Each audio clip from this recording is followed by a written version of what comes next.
তুমি কি জানো, ট্যালেন্ট না থাকলেও মানুষ সফল হয়, কিন্তু ডিসিপ্লিন না থাকলে কেউ কখনো সফল হতে পারে না। তুমি স্মার্ট হতে পারো, এডুকেটেড হতে পারো, কিন্তু যদি তুমি নিজের ওপর কন্ট্রোল না রাখতে পারো, তাহলে তুমি অলরেডি গেমে হেরে গেছো। আমরা সবাই সাকসেস চাই, কিন্তু কেউ ডিসিপ্লিন ফলো করতে চায় না। সকালে উঠতে চায় না, কাজ শুরু করতে ডেলি করি, প্ল্যান করি, কিন্তু ফলো করি না। আর তারপর বলি আমার লাক খারাপ। রিয়েলিটি হচ্ছে তুমি আনলাকি না, তুমি আনডিসিপ্লিনড। আমি নিজে এই ফেজ দিয়ে গেছি। প্ল্যান করতাম কিন্তু কনসিস্টেন্ট থাকতে পারতাম না। Result loss, frustration, doubt.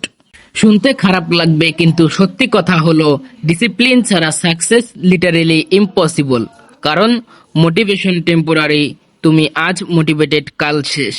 Emotion unstable, আজ ভালো লাগছে, কাল কিছুই করতে ইচ্ছে করবে না। মাইন্ড তোমাকে চিট করবে। তুমি কাজ করতে চাও, কিন্তু মাইন্ড বলে কাল থেকে শুরু করব, আর এই কাল কখনো আসে না। রিয়েল উইনার্স কি করে জানো? তারা ফিলিংস ফলো করে না, তারা সিস্টেম ফলো করে। তুমি যদি নিজের মাইন্ডকে কন্ট্রোল করতে না পারো, তাহলে লাইফ তোমাকে কন্ট্রোল করবে।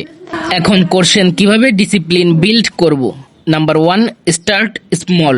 একদম ছোট থেকে শুরু করো। 10 মিনিট ফোকাস, একটা টাস্ক কমপ্লিট। বড় গোল না, consistency important. Number 2, no emotion rule. Rule বানাও, মন চাইলে করব না, মন না চাইলেও করব। এই mindset change game changer. Number 3, fixed routine. একটা সিম্পল রুটিন বানাও। নির্দিষ্ট কাজ সময় মতো করতে হবে, নির্দিষ্ট সময় রেস্ট। ডিসিশন কম, অ্যাকশন বেশি। Number 4, track your self. প্রতিদিন চেক করো, আজ কি করলাম, কি মিস করলাম।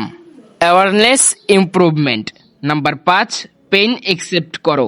ডিসিপ্লিন ইজি না, বোরিং লাগবে, কষ্ট হবে, ছাড়তে ইচ্ছে করবে, কিন্তু এই পেইন গ্রোথ।